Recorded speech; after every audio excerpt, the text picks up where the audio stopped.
Hallo en baie welkom. Vandag gaan ons bietjie dieper delf in iets wat periferiele arteriële siekte of sommer net PAS genoem word.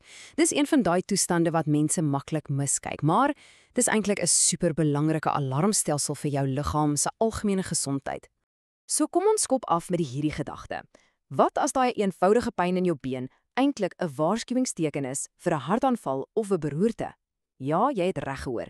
Want sien, dis presies waaroor PES gaan.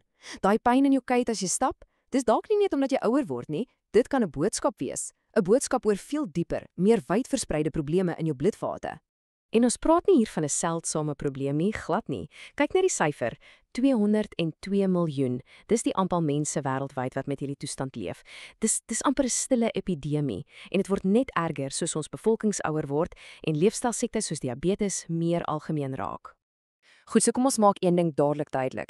PAS is soveel meer as net swak sirkulasie. Nee, dis 'n direkte, onmiskenbare teken van 'n siekte wat jou hele liggaam affekteer en daai siekte se naam is aterosklerose.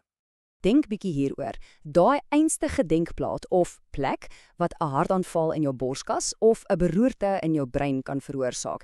Dis presies dieselfde tipe opbou wat in die are van jou bene gebeur.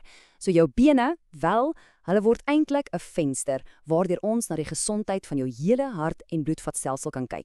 So, wanneer 'n pasiënt met PAS by 'n dokter instap, staan daai dokter letterlik voor 'n vrik in die pad. Want jy sien, die siekte wys homself op twee heeltemal verskillende maniere.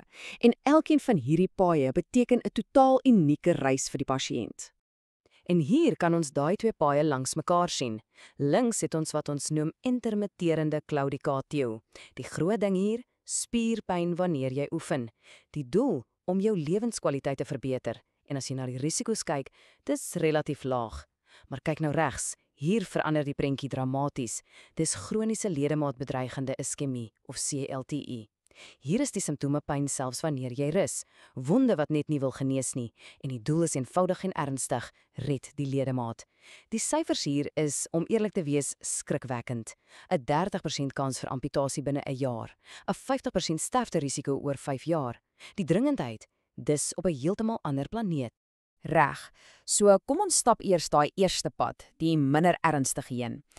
Vir pasiënte met claudicatio is die benadering baie konservatief. Stap vir stap. Die hele fokus is om hulle te help om gemakliker te kan leef en loop. Die behandelingsplan is soos 'n leer. Heel onder by die fondament begin ons met sistemiese risikovermindering.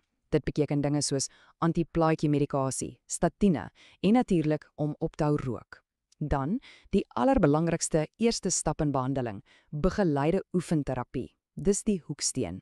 Eers as dit nie die nodige verligting bring nie, probeer ons dalk medikasie soos silostazol. En heel laaste, as absoluut niks anders werk nie, eers dan word 'n intervensie of 'n prosedure oorweeg. En moenie net my woord daarvoor vat nie. Die bewyse hiervoor is oorweldigend. Data van meer as 20 groot studies het dit bevestig.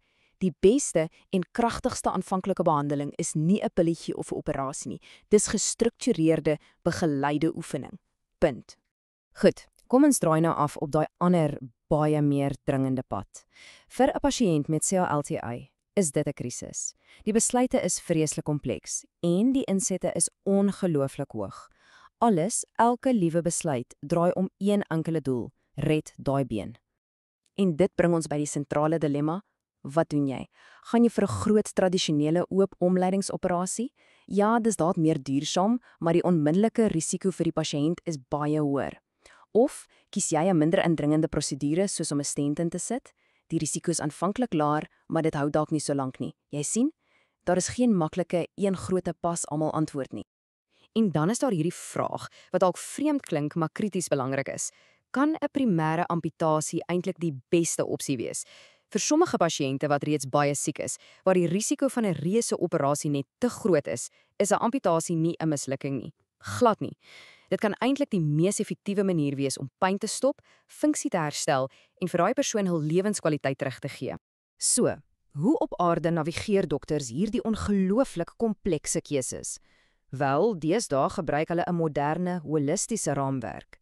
Dit gaan glad nie oor 'n een groot pas almal resep nie. Dit gaan daaroor om 'n persoonlike strategie vir elke enkele unieke pasiënt saam te stel.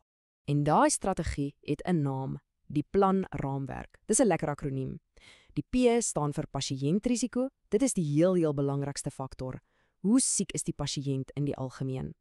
Die L staan vir ledemaat erns. Hier gebruik hulle 'n stelsel genaamd WIFI om te kyk na die wond, die iskemie, dis die gebrek aan bloedvloei, en enige voetinfeksie. En laastens, die AN staan vir die anatomiese patroon. Dis basiese padkaart van presies waar die blokkasies in die are is. Sit jy hierdie 3 pilare bymekaar, dan kry jy 'n duidelike prentjie van die beste pad vorentoe vir daai spesifieke persoon. So, hier's die ding. Of 'n pasiënt nou op daai stadiger klaudikasiepad is, of in die middel van 'n CLTI-krisis staan. Op die ou end lei albei hierdie paaie na presies dieselfde deurslaggewende slotsom. En dis hierdie. Vir alle pasiënte met PAS, maak nie saak hoe dit lyk nie, is die nommer 1 absolute prioriteit om die onderliggende sistemiese aterosklerose te bestuur. Hoekom? Om 'n hartaanval, 'n beroerte en uiteindelik die dood te voorkom. Ja, die behandeling van die been is krities, maar die bestuur van die pasiënt se totale risiko, dis die ware stryd wat gewen moet word. En ek dink hierdie aanhaling som die hele moderne benadering perfek op. Sukses is nie net 'n oop aar op 'n ekstraal nie. Dis veel meer as dit. Sukses is 'n pasiënt wat kan loop, wat kan genees en wat kan leef. Dit is waarna ons streef. Die doel is nie net tegniese sukses nie, dis menslike sukses. Kan daai persoon weer loop? Is die wonde genees? Kan hulle weer 'n vol lewe lei? Dis die vraag wat regtig saak maak. So, ek wil jou met hierdie laaste gedagte los.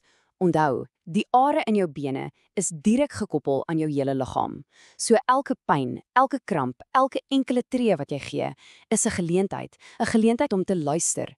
Jou bene is dalk net die boodskappers vir 'n veel groter storie wat besig is om in jou liggaam af te speel. Die vraag is, wat probeer jou liggaam vir jou vertel?